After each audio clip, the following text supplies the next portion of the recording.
चोली के आरे जा रखी जाल पतिया राजा मारी राजा फेरी मिल करवतिया चोली के आरे तारक जला चलिया ए फूलल सरे पुछ कइयो देहा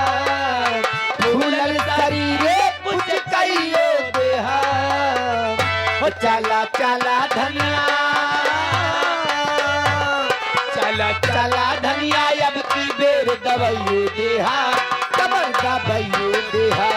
उठी जब जब दारद पे लावा गइयो देहा कमर दवाइयो देहा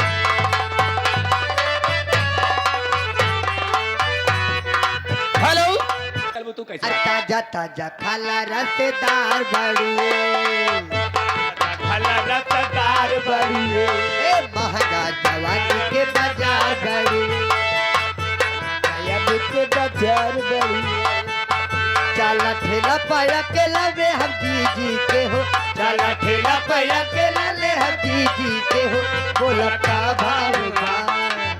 बोला का भाव बा हो नीचे के हो बोला का भाव बा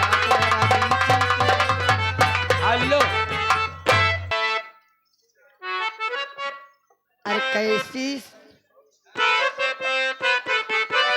आगे माने चल समय दादा ने श्याम पान भनवा दैदा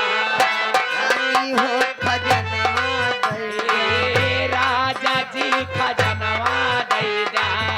रानी जी गहनवा दैदा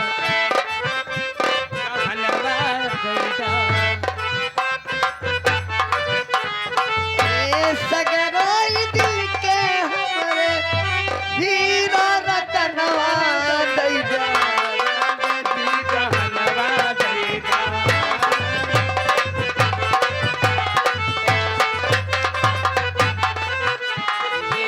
राजा जी खजनवा दैदा रानी जी रतनवा हे रानी जी गहना